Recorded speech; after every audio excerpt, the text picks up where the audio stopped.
At 23 minutes past 1 on the morning of April the 26th, 1986, the world was seconds away from its worst ever nuclear accident.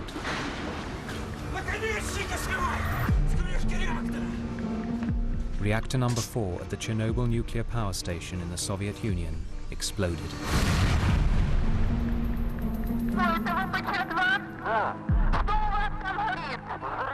Five minutes later, a phone call, recorded at the time, was the first alert of a tragedy in the making.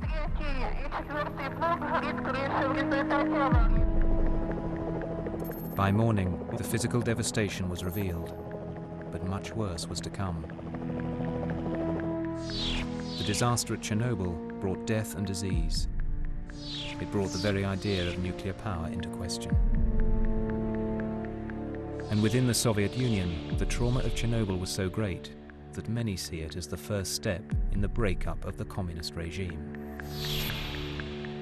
This film tells the story, minute by minute, second by second, of the 1-hour countdown to tragedy, as seen through the eyes of the key actors in the drama, the workers who were accidentally led to their deaths, and the innocent bystanders who looked on. Based on documented evidence and eyewitness reports, it has been filmed on location inside the surviving areas of the Chernobyl nuclear power station.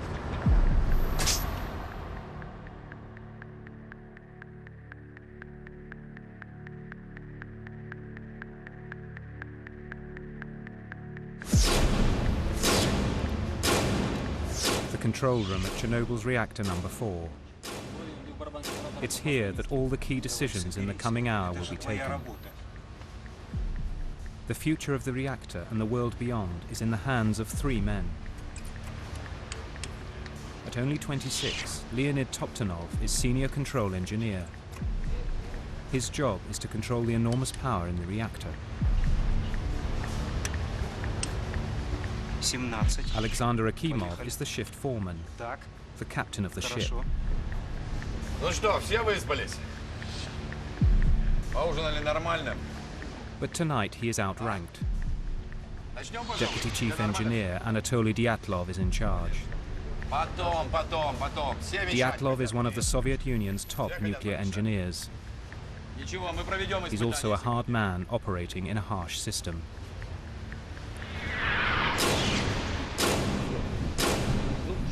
There is a further vital character, the newly commissioned reactor number 4 itself, one of the communist regime's proudest technological achievements.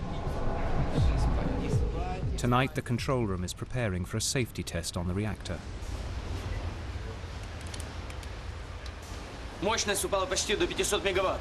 А что с ларом? Я отключаю локальный автоматический регулятор мощности реактора.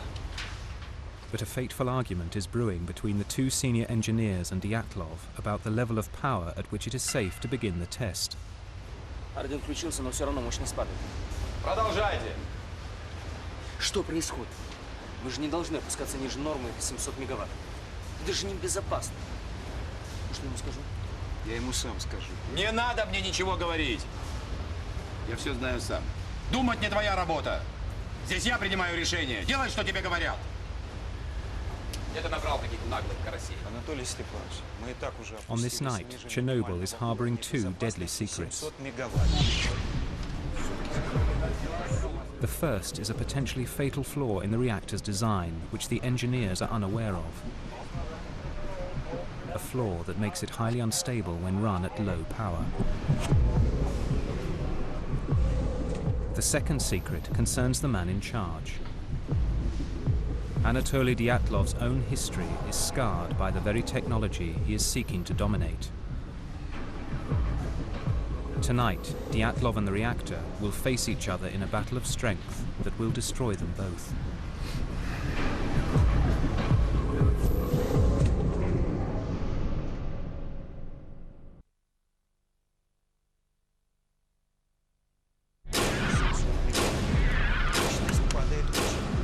"31 minutes past midnight.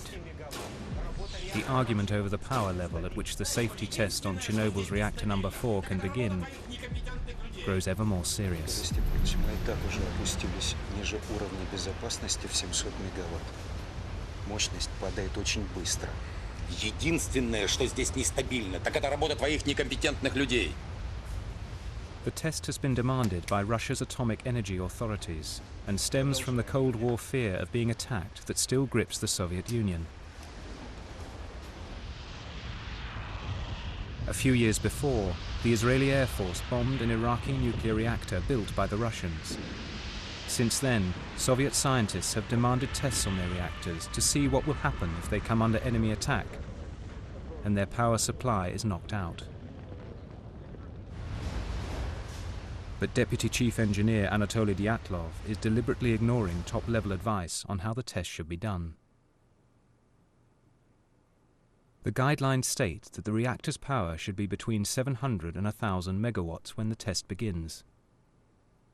Dyatlov wants to do the test at only 200 megawatts to preserve the cooling water that stops the reactor overheating. He believes there's little risk.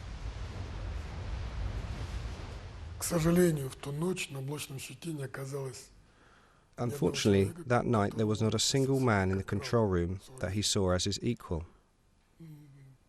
There really wasn't anyone there who was as strong a character or as professionally qualified whose opinion he would respect. Реакторы не ошибаются, ошибаются люди. Давайте за работу. Dyatlov is not in fact an unreasonable man. Rather, he is a creature of the communist system that has raised and promoted him. He was born a fisherman's son in Siberia and ran away from home at the age of 14. He's overcome these unpromising beginnings to rise through the ranks as an engineer. He is a party man who tries to follow the rule book, but he's aware that in the nuclear industry, the rule book and reality often don't match. To get things done, shortcuts and improvisation are sometimes the only answer.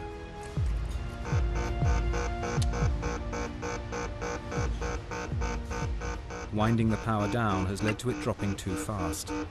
Что там у тебя?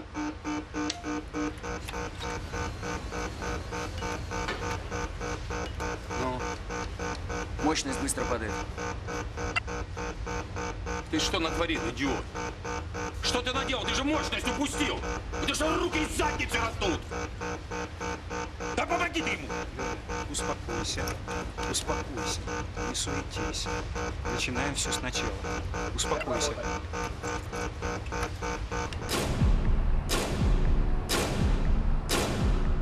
One mile away from Chernobyl is the dormitory town of Pripyat.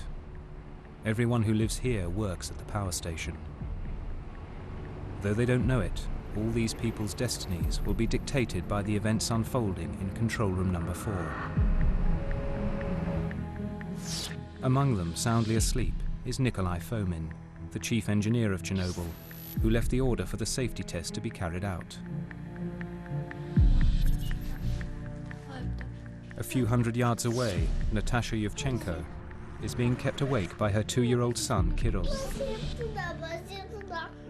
From her window, Natasha can see the lights of the nuclear power station where her husband, engineer Sasha Yevchenko, is working a routine night shift. As he passes through the kilometer-long turbine hall, Sasha's thinking not of work, but of the upcoming May Day holidays.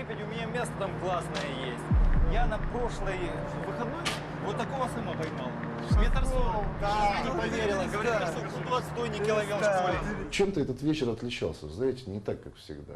There was something about that night, something unusual. For some reason, I got all dressed up. The weather was remarkable, very warm for spring. I went off to work in a terrific mood. But my wife said that all night our son Kirill was crying. She didn't sleep a wink. Риба дуже маленька сьогодні, знаєш. Що дуже маленька. Каже, може... Others are also awake, among them 2 fishermen.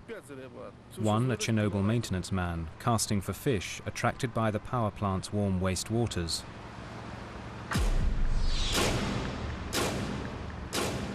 "24 minutes to 1.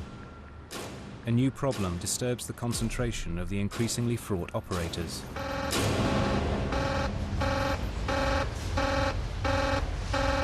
Да выключи этот вой! Уровень воды в барабан-сепараторах опасно низкий. Давай соберись, это твоя работа. Senior Unit Control Engineer Boris Stolyarchuk controls the flow of water through the reactor. He's all too used to alarms like this.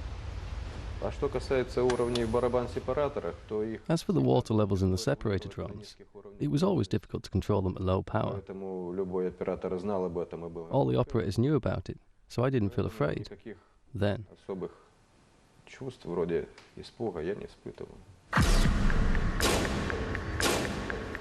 22 minutes to 1. The reactor has ground to a complete halt. Dyatlov makes a fateful decision. Ты же уронил реактор! Имбецил ты долбанный! Ну давай, поднимай мощность! Выводи регулирующие стержни! Бегом! To raise power after 12:30, the shift actually had to pull all the control rods out of the reactor. All the control rods. This was like cocking a gun.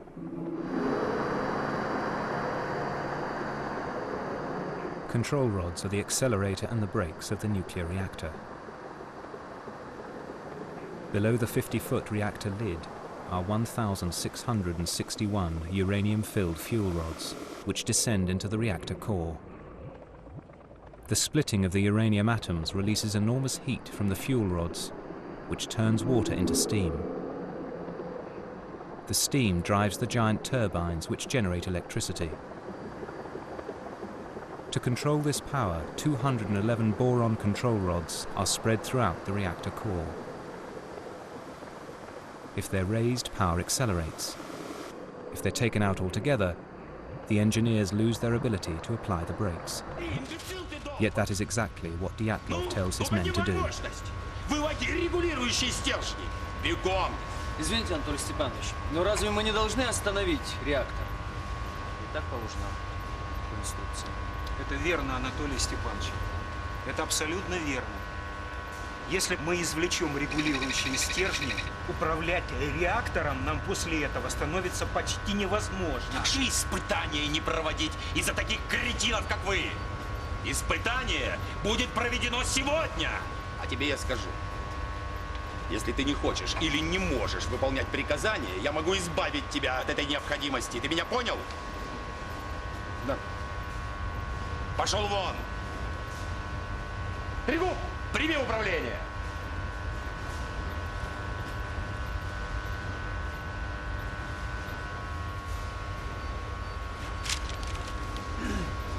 Начал.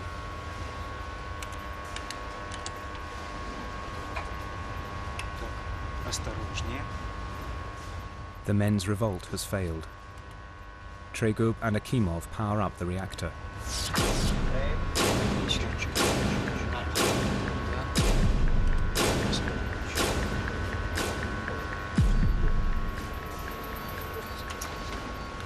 Within 5 minutes, they've got power rising again. Dyatlov has what he wants. Не удалось поднять мощность реактора до 160 мегаватт.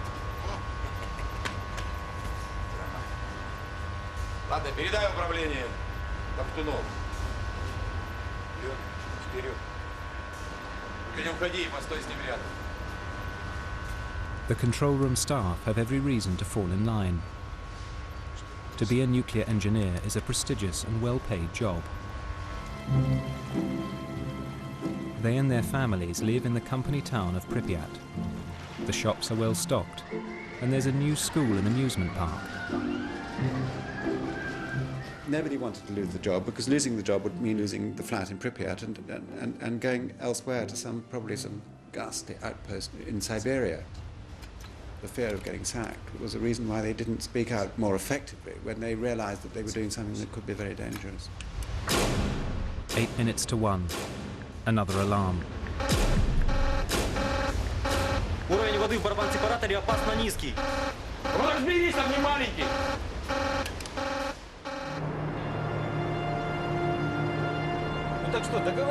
No one outside the control room knows about the argument going on there. For workers like Sasha Yevchenko, it's just another ordinary night. Да, собственно, дел-то особых и не было. There were no specific assignments for the shift. I'd already done one shift, and we all thought the reactor had been shut down. I thought the tests had been done on the earlier shift.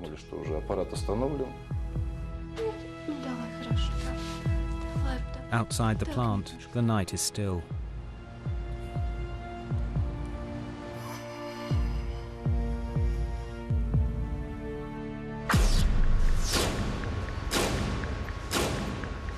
Three minutes past 1.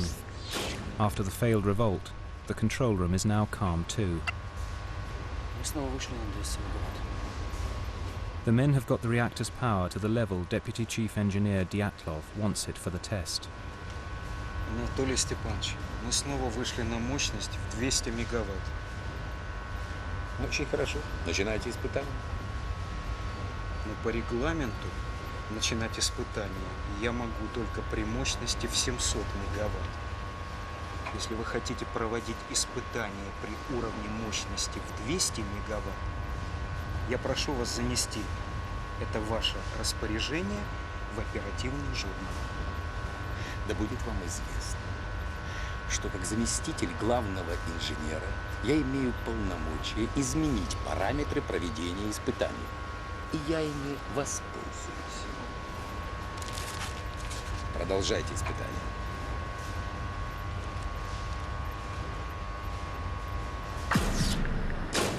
In the pump room, mechanic Valera Kademchuk is visited by his friend, foreman Valery Perevzhenko. Kademchuk has less than 20 minutes to live. А я думал, ты сегодня не на смене. А я специально пораньше из Киева вернулся. Ну что, продал машину справа? Ну, по крайней мере, с покупателем договорился. Хорошо, поздравляю. Как говорится, прощаю, Москвич-2140, здравствуйте, Жигули. Отлично. Я думаю, что, может быть, еще останется и на джинсы. Да ладно. Ну ладно, будем видеться, пока. Давай, до встречи.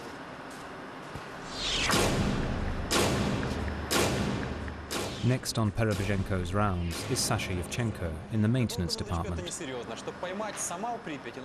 An innocent request will lead them back to the pump room near the reactor core. Мне нужно немного зеленой краски. Зачем? Мне надо обновить маркировку на трубопроводе. А пойдем, у меня в бутовке еще что-то. Кстати, Саня вот совершенно не разбирается в рыбалке. Кстати, так же, как и ты.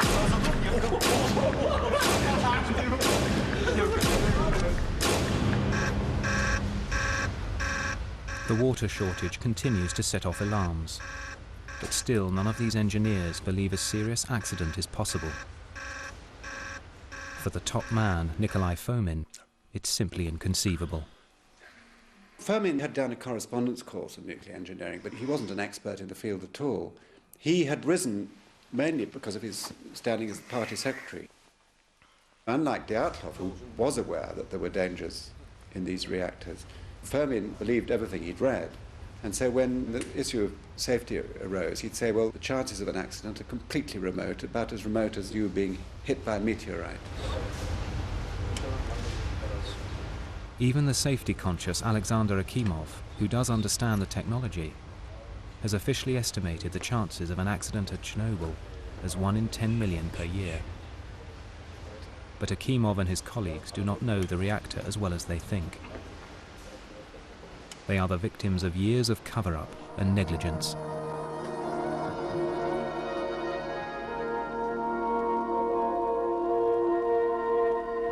Рабочими буднями стала для нас и одна из республиканских целевых программ «Энергокомплекс». From the 1960s, the expansion of nuclear power has been a key target of the communist regime. Nothing has been allowed to get in the way. Not even the KGB. These recently released KGB documents show the authorities ignored repeated warnings between 1979 and 86 that Chernobyl had serious design flaws. Chernobyl's director, Viktor Bukhanov, and his senior managers rushed to get reactor number 4 open early so that they and their party bosses could win substantial bonuses. Safety came second. Bukhanov, the director of the whole power station complex, was always at his wit's end to meet deadlines to build these reactors. For example, the roof of the reactors was meant to have been built with fireproof materials, but these fireproof materials didn't exist. The roof had to be put on, so he used combustible materials. Accidents were common and hushed up. The very tests being done on this night should have been carried out before reactor number 4 was even opened. Now at Chernobyl, all these chickens are coming home to roost. Something deadly serious is happening in the reactor's core that no one in the control room is aware of. The few boron control rods still in the reactor are only partially inserted at the top. So power is building into a hotspot at the bottom of the core, where the sensors don't always see it. The reactor is now an invisible ticking time bomb.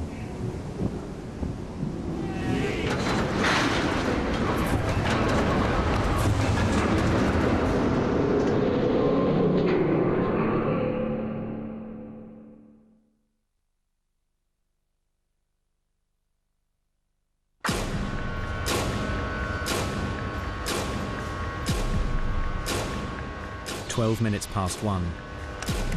The growing pressure inside Chernobyl's reactor number 4 is matched by the pressure within the man controlling the night's events, Deputy Chief Engineer Anatoly Dyatlov. Dyatlov remains determined to push through the safety test, despite the opposition in the control room. Соберись. One reason may be power station politics. Dyatlov is in trouble with the local Communist Party for being rude to his workers. His boss, Nikolai Fomin, is due for promotion. A successful test could help Dyatlov get Fomin's job and remove him from the engineers on the shop floor. But Dyatlov also holds a darker, more personal secret. Back in the 1960s, he'd worked in Siberia installing nuclear reactors into submarines. There was a nuclear accident. The investigation found that it happened as a result of Dyatlov's actions, though it was not shown to be his fault. Dyatlov was exposed to 200 rem, 3 lifetimes worth of radiation.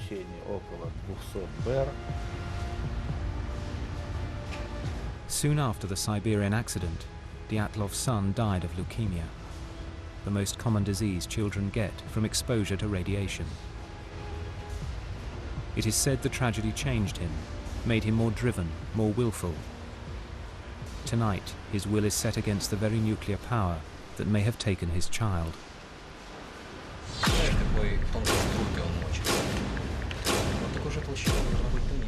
1:17 a.m. Less than 6 minutes to the start of the safety test. Dyatlov is confident. На 200 мегаваттах расход воды небольшой. Мы сможем повторить испытания, если что. Но до сих пор таких испытаний не проводили. Мы проведем.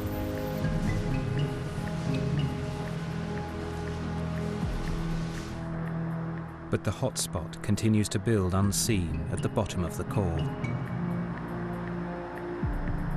Еще 2 минуты и все. Шевелитесь, шевелитесь. Outside the control room, life and gossip carry on as normal. Не понимаю, что Фомин делает на атомной электростанции? Он же обычно работал на обыкновенных электростанциях. А, тогда ясно, почему он сказал, что управлять реактором так же просто, как электросамоваром. Ты комара когда-нибудь видел? Ну. Когда представляешь, какой тонкой струйкой он мочится. Вот такой же толщины должна быть та ниточка, по которой нужно ходить, чтобы преуспеть в партии. Ты думаешь, это у тебя получилось? Тогда, наверное, надо оставить эти разговоры. А то сибирские комары закрыты.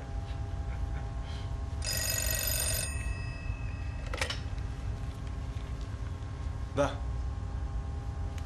Брось сигарету. Жена звонит.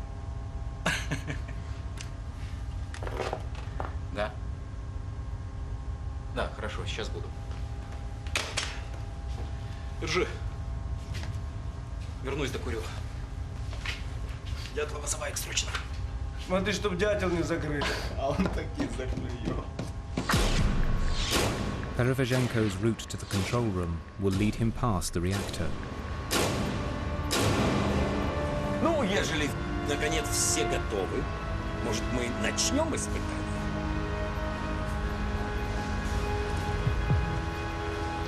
Запишите все параметры испытания турбогенератора. Мы начинаем.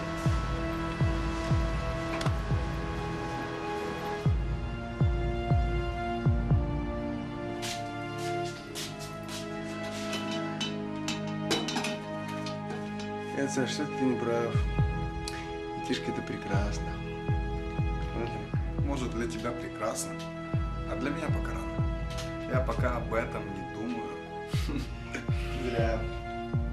А мы вот думаем. Второго уж думаем.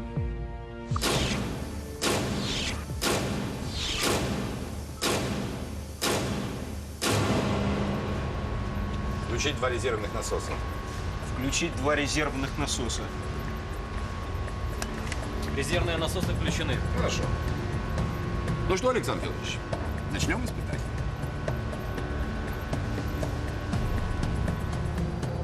The test will shut off the power to the massive turbines and let them coast. Backup diesel generators will take over, but there's a 40-second gap before they kick in. The question is how effectively the slowing turbines will keep the water pumps going until the diesel generators take over. Without that water, the reactor could boil dry like an immense kettle. But to Dyatlov, who continues to have no idea of the hotspot that has already built up, the risk remains purely theoretical. The power to the turbine is turned off.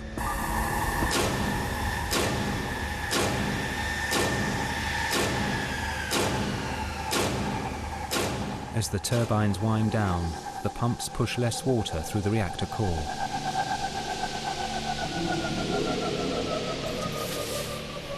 More and more steam is generated from less and less water.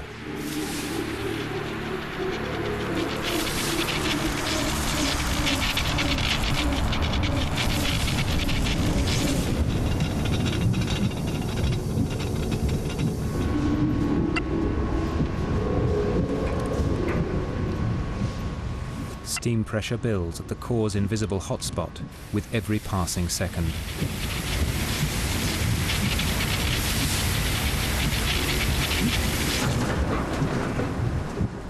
As the steam pressure rises, it spreads to the pump room.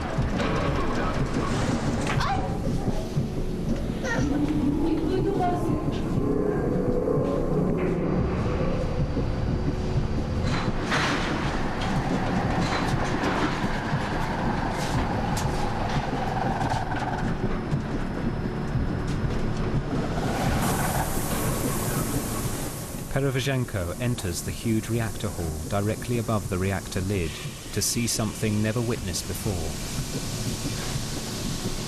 Steam pressure inside the core is lifting the 350 kilo caps to the fuel rods out of their sockets.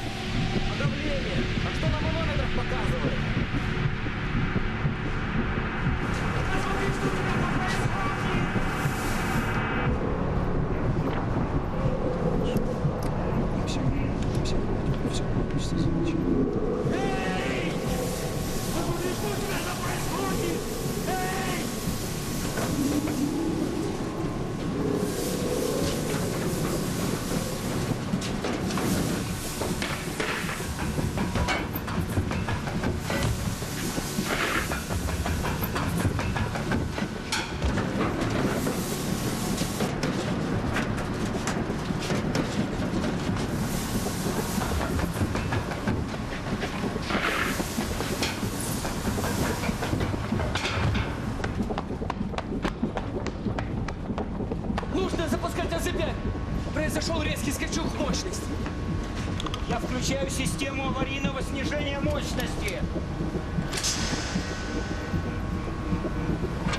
Pressing the emergency AZ5 button automatically lowers the boron control rods to reduce power. But it has an unforeseen and fatal effect.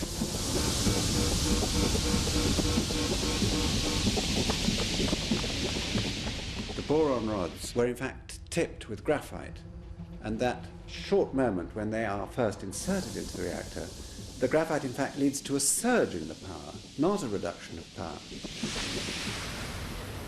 When the AZ5 button was pushed until the explosion, the power increased not 2- or 3-fold, it increased hundreds of times.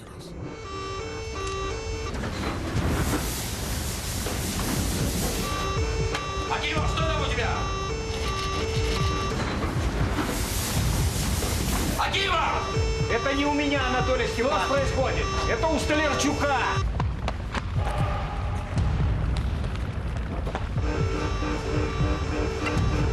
Реактивность удваивается каждую секунду. Это невозможно. Уровень мощности превысил 530 мегаватт. Наконечники срывает с крышки реактора. Ребята! Ребята! Люди! Котик дома. Котик. Интересно. А кто играется с котиком? Никита играется.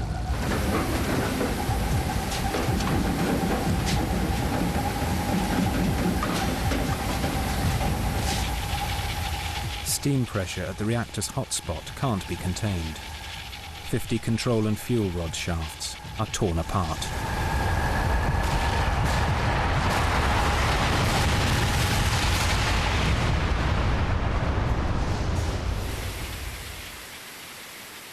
Power rockets, turning the whole reactor into a volcanic steam pressure cooker.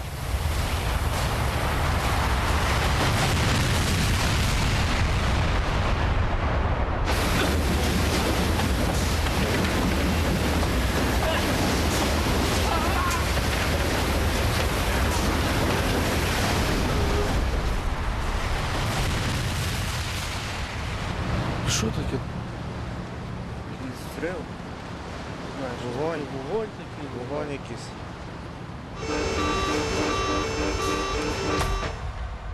Куда делся свет? Нет, что случилось? Пропало питание! Это что? не Это у тебя там опять? Что происходит? Посмотри немедленно! Куда Акимов, сбегай к Столярчуку! Куда энергия девалась? Что случилось? Никто не знает. Почему света? Скорее, скорее, скорее, посмотрите все. Посмотрите на пульт. Что показывает датчик? After the first explosion, I thought the problem was a hydraulic blast in the diuretors. I wanted to try to switch the setting to compensate, but then the second explosion happened. Seconds after the first blast, we heard the second, a massive explosion. I didn't know what it was. We only felt the blast wave. It smashed my door.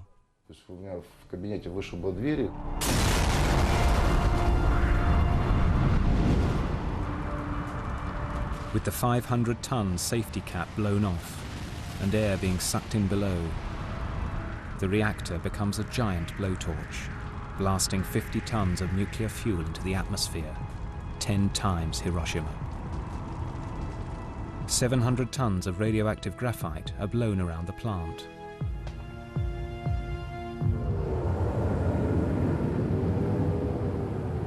Clouds of dust are sucked into the control room, accompanied by a strange smell.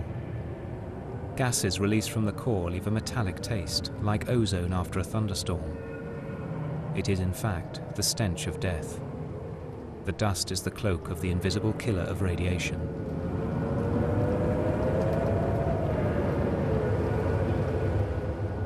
The control room operators are far enough away from the reactor core to survive the explosion, but some will wish they had not. Many will face days, weeks, even years of agony as radiation burns them to death from the inside.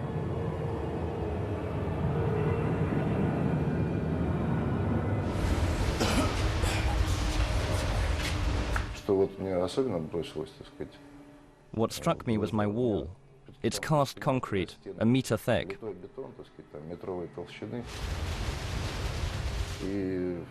I saw the wall in the corner of my room bending, as if it was made from rubber, like this.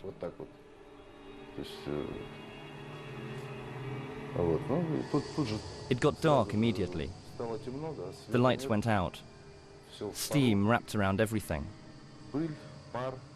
Dust, steam, darkness, and a horrible hissing noise. Шипит все кругом.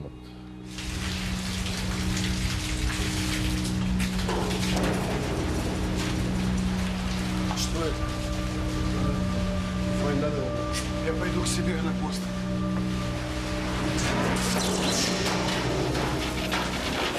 Я не знал, что произошло, да? I thought it could be an earthquake, or maybe war. The reactor was the last thing on my mind.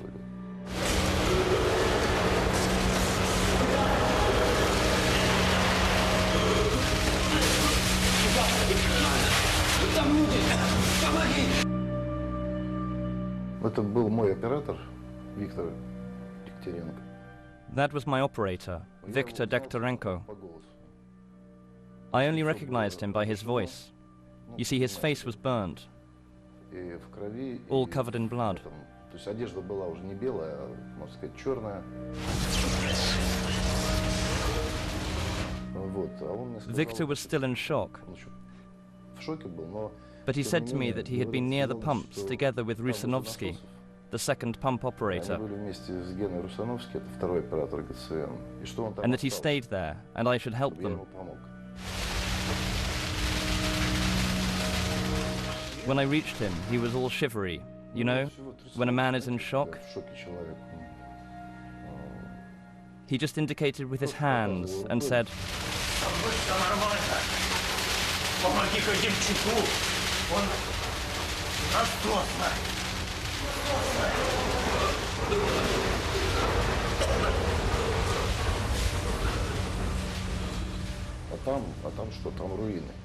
But what did I find? Ruins. That's all I saw. If he had been there, he would have been buried under the pillars.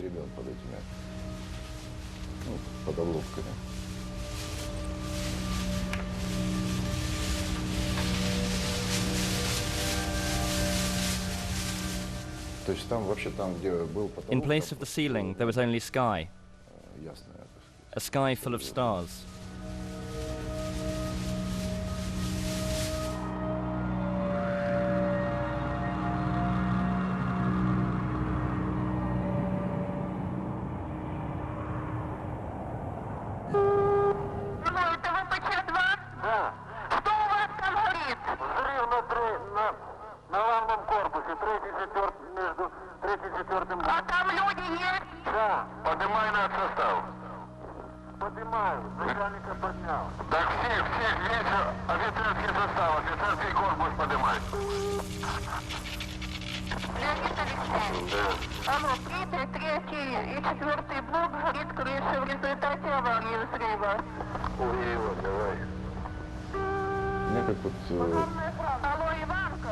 At 3 a.m., I was vomiting at full strength. Those were the first signs of radiation sickness. And at 6 o'clock, I couldn't even go to the first aid station myself. They brought me there, put me in an ambulance, and took me to the medical station. Sasha Yevchenko will survive. Others are dying. The radioactivity pours out of the reactor to be blown across Byelorussia towards the heart of Europe. The real nightmare is still to come.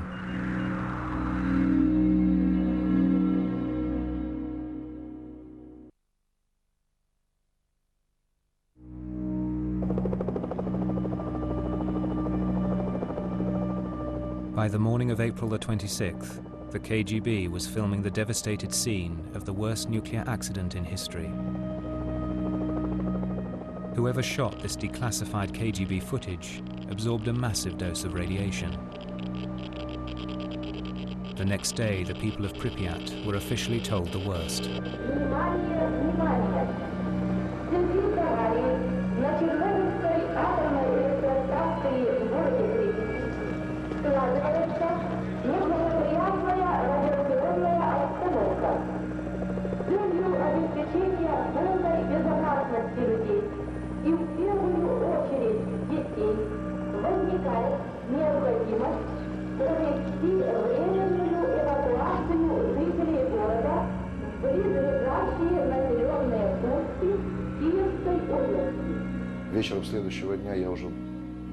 The following night, I was taken to Moscow by plane. Doctors selected the first group. Only 5 persons survived from those who were on board. And my family was evacuated with the entire city. It would take a full week for all 135,000 people to be evacuated. The radiation count was so high that flashes from it burned straight onto this film.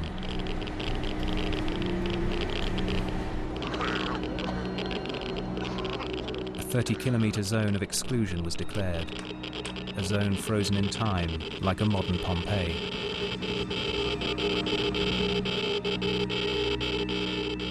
Over 600,000 Soviet men and women were brought in to contain the radioactivity. They worked in hellish, often chaotic conditions with extraordinary bravery in order to safeguard the rest of the world. Many of them had no protective clothing whatsoever. Everything they touched burned with radioactivity.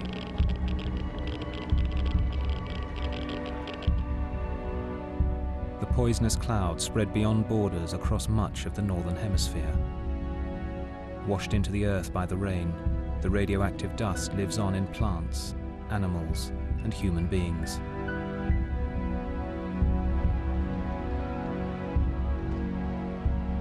Within the Soviet Union, in the changing times of a new openness, the political effect was profound. Все вы знаете, недавно нас постигла беда. Авария на Чернобыльской атомной электростанции. I think in both a symbolic and a very real way, Chernobyl was the beginning of the end for the Soviet Union.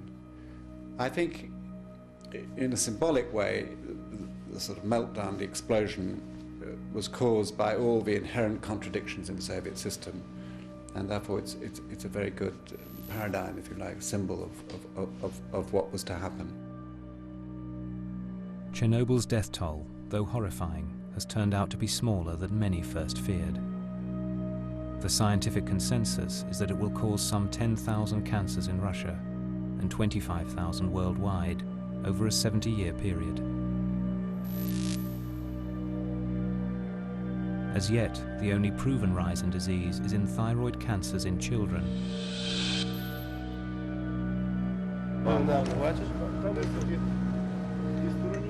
It is in individual human lives that the cost is most visible. The fishermen spent the night watching the firemen fight the radioactive blaze until they started to feel ill. Within hours, their skin went black, a nuclear tan that foreshadowed their deaths.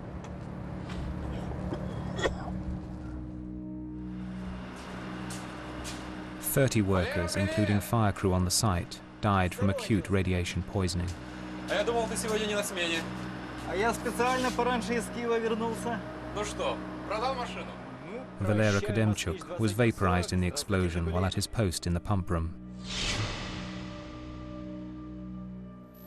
Valery Perevozhenko died 6 weeks later of radiation burns suffered trying to find his friend Kademchuk. Alexander Akimov died 15 days after the explosion from radiation poisoning. As long as he could speak, he said, "I did everything right. I don't understand why it happened." Leonid Toptanov died 3 days after Akimov. He too protested his innocence to the grave, saying he'd done everything he could.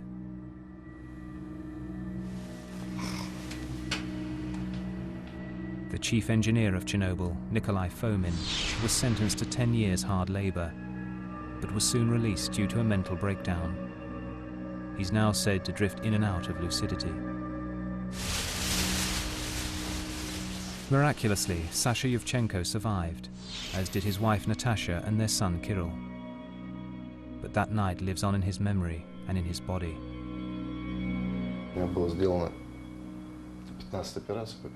I had 15 skin graft operations in the first year. The burns didn't show themselves at once.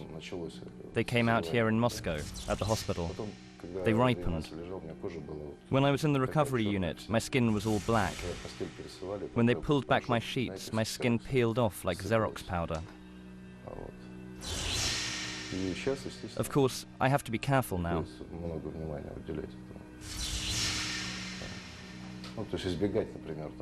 For instance, I can drive a car, but I can't do any repairs.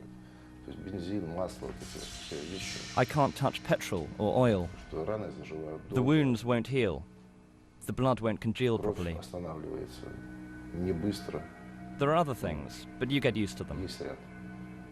You just live with it. You have to.